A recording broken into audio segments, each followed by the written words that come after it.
Hold up.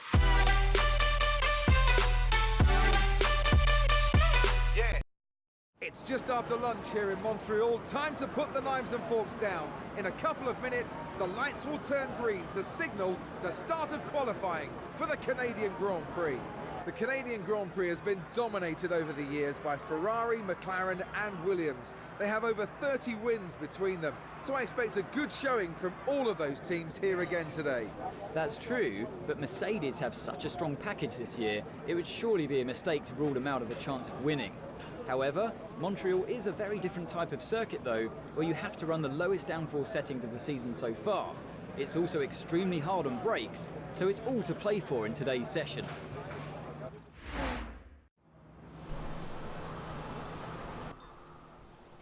Yo, what is going on guys, it is Foxy90 here. Welcome back to a brand new F1 2015 video for you guys today here on my channel. We are back with round 7 of the 2015 season here with Sebastian Vettel, and we are at the Canadian Grand Prix here in Montreal. One of my favourite circuits on the calendar just because it's a very high speed circuit.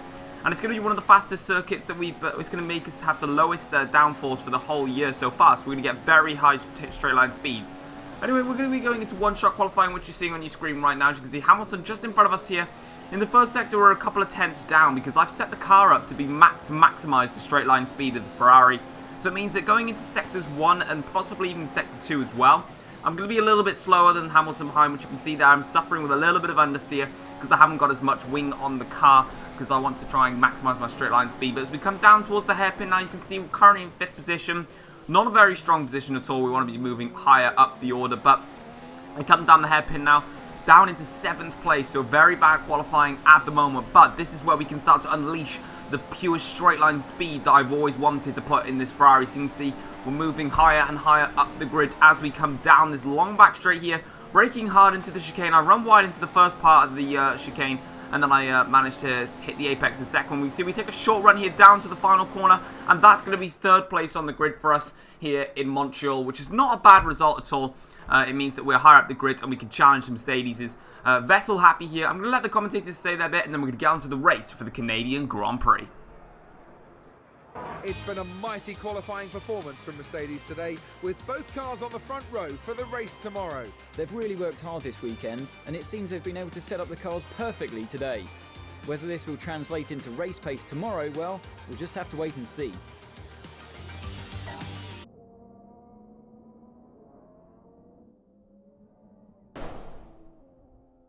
Sunday afternoon here in Montreal, and we're about to find out who's best prepared to take on this 4.3-kilometre track and, of course, the infamous Wall of Champions. Lewis Hamilton absolutely drove it like he stole it yesterday, storming to pole position. He'll be intent on continuing in that aggressive vein in today's race to secure the victory. There are a lot of variables that can cause a driver to be happy with the car one day to struggling with it the next. Track temperature, excessive tyre wear, or a change of fuel load can all affect the feel of a car. He'll definitely be hoping that when the race gets underway, he's got the same balance as he enjoyed in qualifying. Hoping to build on their impressive performance last time out will be Ferrari. The last Grand Prix saw their best result of the season. It's a performance that they'll want to match, or even better this time out. It was a good performance, but it was just one race. If they want to maximise their potential in the Constructors' Championship, they'll need to produce that kind of form more often between now and the season's end.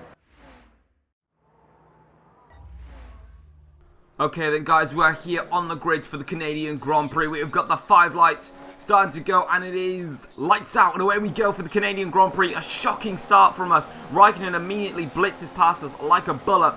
We try and stick to the inside of Kimi Raikkonen though, going into turn 1 here and around turn 2. However, it's just not enough. Raikkonen manages to steal our 3rd place. Rosberg, as you can see out front there in the Mercedes, has jumped Hamilton on the grid. They're going to be battling now as we come through turn 3 and 4. We're sticking really close to Kimi Raikkonen and in fact the front runners here. I get a good run on Raikkonen, have to switch the outside, lift off the throttle. Spot there's an inside line here going into turn 5, or in turn 6 anyway.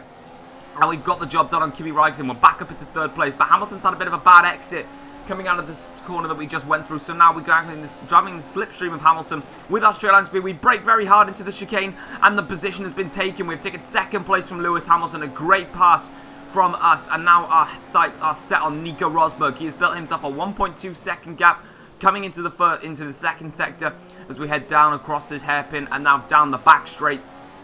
one of the longest straights on the calendar, and it's also going to make sure that I can test out the raw speed of my Ferrari. So you can see Rosberg there in the distance, Hamilton second, Raikkonen, sorry, Hamilton's not second, I'm second, Hamilton third, Raikkonen fourth, and I believe Bottas is fifth, with Massa in sixth. We come through the chicane here, just next to the wall of champions to our right, and we're about to enter lap 2 of the Canadian Grand Prix. It's been a good start from us. We've made up one place from where we started, and our sights are set on Nico Rosberg in front. You can see he's got about a 1.2 second gap, and I want to be starting to close that down as quick as I possibly can. Let's get a replay though of the start of the race. So you can see here, I got a poor start. You can see Bottas, I think it is, actually tried to get a run on me as well going down into turn 1, but I just managed to cover him off. I didn't know he actually tried to get a run on me, but you can see Raikkonen has the inside line into turn 2, which means I'm going to have to lift off the power. I stay in his slipstream, and that's going to stop Massa from getting any sort of run at me going into turn 3 and down into turn 4. So as you can see, we're following on with Raikkonen, then going through turn 5 now. We are just completely, we stay to the outside of him. We brake later than Raikkonen, have a little look at Lewis Hamilton, but it's just too optimistic to go for a double maneuver or an outbraking both Raikkonen and Hamilton. So we stick with Hamilton here in his slipstream. Raikkonen will have to drop back into us because we're going quicker than him. This time I decided to outbrake Hamilton going into the chicane, and it was a perfect maneuver, and we managed to get past him without any contact made, which is why I decided not to try and catch Hamilton, try and make the overtake on Hamilton as well when we overtook Raikkonen. As we come into the hairpin here, bit of a lock-up as you can see on the front wheel. Nothing too serious, obviously. We come down the back straight then, and all is good. Rosberg, you can see out front. We are in second place. Hamilton third, Raikkonen fourth, Bottas fifth, Massa sixth, and then I think it's the Red Bulls are next. So Rosberg, you can see heading towards the chicane. Up in the lead, you can see him just nearly hitting the wall of champions. And all the cars sliding is actually Massa, then Bottas, then it's Ricciardo, and then we got a couple of Saubers and Lotuses behind. So it's all tightly packed as we finish into lap 1 here. And let's just carry on here. So we'll go into lap 4 of this Grand Prix now. So we've skipped ahead a little bit. You can see right behind us, Hamilton has been closing on us ever since that we made the maneuver on him going into this chicane here that we've just coming through now. And now he wanted some retribution. So as we come towards this long hairpin corner now, you can see Hamilton pulls out to the left-hand side. We block him going into the hairpin. We lose the back end of the car slightly. Hamilton's still there. He sticks to the outside line. He believes he's got better traction. And then the Mercedes, he just does us round the outside of the hairpin with better traction. But we back straight into the slipstream of Hamilton. We move to the left-hand side, sweep over to the right-hand side to give us the inside into the chicane. Hamilton's got DRS, but we have got the power of the Ferrari, and I've put little downforce on the car, which means I'm going to be very, very quick indeed. And we managed to get past Hamilton in pretty much an ease. He got past us through the chicane, through the hairpin, and then we got back past Hamilton in the chicane using the pure straight line speed of the Ferrari. Now, whilst all that was going on, for some weird reason, Rosberg, I think, made a mistake somewhere, because as we go through the chicane, when we went through the chicane going round to the pit straight, I've closed up, as you can see, massively on Rosberg. I've closed at least about half a second on Rosberg. Into Sector 1 here, it's less than a second between me and Rosberg. And perhaps maybe his tyres have gone off, maybe he's overheated or something. Maybe he's even in lean fuel mixture, saving some fuel. Whatever it is, though, I'm catching up on Rosberg pretty damn quick. We come through the chicane, braking late in the Rosberg, making sure we get a clean exit, sticking to the slipstream of Rosberg, as you can see now. We coming up towards the hairpin. Can we get a move done on Rosberg? Late braking on Nico Rosberg, blocked up the front wheels. Rosberg tries to stick to the outside line. I squeeze him out, and that's a brilliant move, and we are into the lead of the Canadian Grand Prix, but all happening behind. Hamilton's now going to be going for a move on Rosberg. He's moved to the left-hand side. Raikkonen now going to have a move, so Rosberg getting swamped as we have DRS as well coming down the back straight. We break into the chicane, and there's been contact. Raikkonen and Hamilton have hit contact as we head towards the chicane. We don't know what's happened. We're just looking back here from Sebastian Vettel's point of view.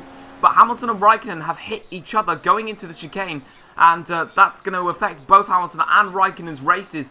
We're going to get a replay of what just happened then. So here we go. So we're on board with Raikkonen here.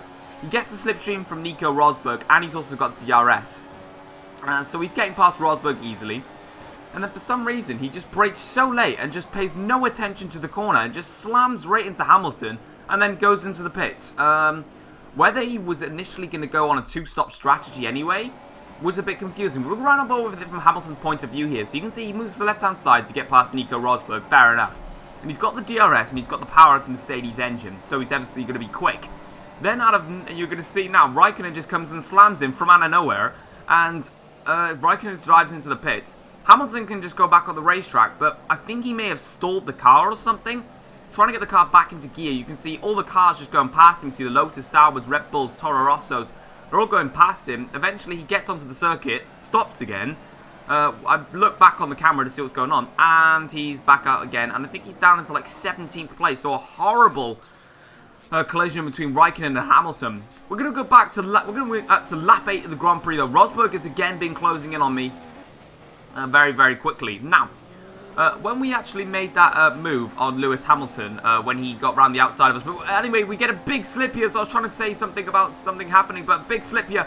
It's put Rosberg into great contention to have a go at us, but we go round the chicane. I give Rosberg the inside line as a bit of space, but he doesn't hit it. Now, I swear I heard the engineer, or my name is Jeff, he told me that there was actually some rain forecasted, so we brake late going into the hairpin. You see my engineer Jeff is telling me to box this lap. Now, as we come down the back straight, you can see I go to the weather forecast on the D-pad, and it says light rain in about 5 minutes time. Now that's crucial, and I decided now I'm going to take a big gamble. Rosberg, as you can see, has got DRS, and he's got the straight line speed, but we move out of the slipstream. It's telling us to pit.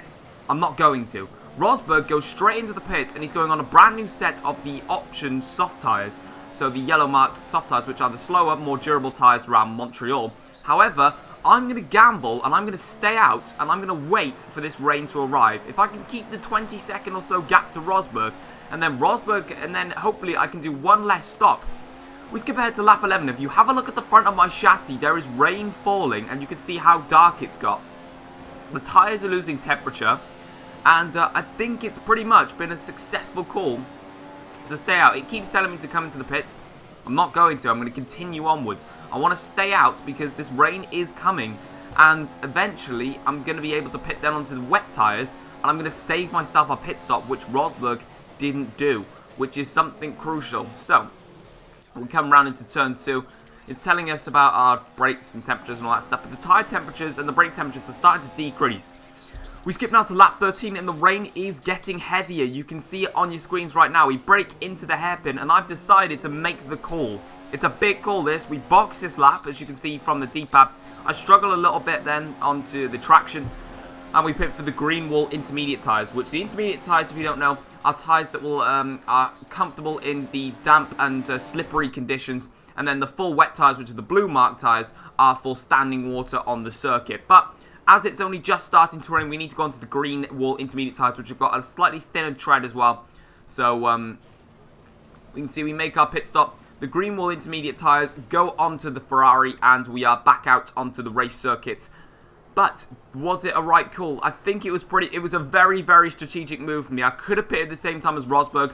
I heard that there was rain on the way. I decided to stay out, and you can see how much it's benefited me. Now, you can see Rosberg there has not pitted. So at this point, I was a little bit worried whether the rain was actually going to fall hard enough, because Rosberg hasn't come in. If you have a look at the temperature, because finally on the Xbox they've actually updated it so you can see the temperature of the tyres and stuff. You can see they're very, very bright blue, so which means that they are very cold indeed. So I'm actually literally tiptoeing around the circuit right now because the tyres are very, very cold. It's very, very slippery and damp out there.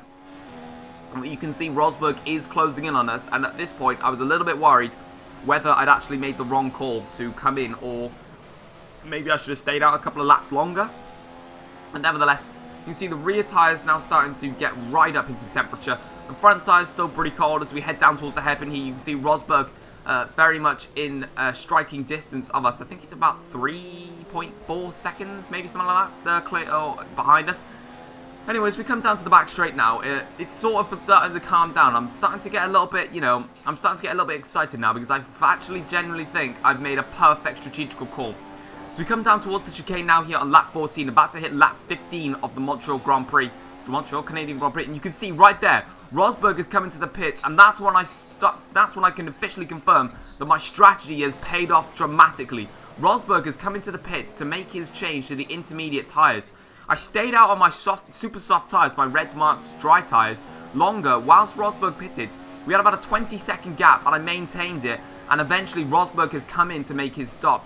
We skip ahead then to lap 18 of the Grand Prix, and you can see the rain is absolutely thundering it down now. Theoretically, we should actually be on the blue-marked full wet tyres because there's a lot of standing water around now. These green wall intermediate tyres are only for slippery and damp conditions. They're not for full wet weather. And you can see the rain is really starting to really chuck it down now, and I'm really just tiptoeing across now because it's weird to say, but these intermediates as well, because they've got a much lighter tread than the full wets, which have got a full tread and a very, very much more grip. I'm literally just coming down the back straight now. But we break into the chicane here. Just literally tiptoeing it around. Can we make it, of course, to cross the line? We hit the curb, slide over, make a small contact with the barrier. No damage taken, but Sebastian Vettel is going to win the Canadian Grand Prix. That's back-to-back wins for us. A perfect strategical move to stay out and wait for the rain to come. And it is paid off massively. We can see we have taken the win. Hamilton, I don't know what happened to Hamilton or Raikkonen, but our mind and our strategy paid off, and we got a big win, and we won by a massive margin of about 20 seconds over Rosberg. A very entertaining Grand Prix, lots of action, and Sebastian Vettel happy to say that, and we may have just taken the lead of the championship. But I'll outro this video once the commentators have said their bit, and we'll see how the championship looks. So Sebastian Vettel takes the win after an imperious drive today. It was a well-deserved victory as well for the German driver. What a weekend it's been, and one that's been thoroughly enjoyable. That's it for today's Grand Prix, and from Ant and I, it's goodbye, and see you again next time.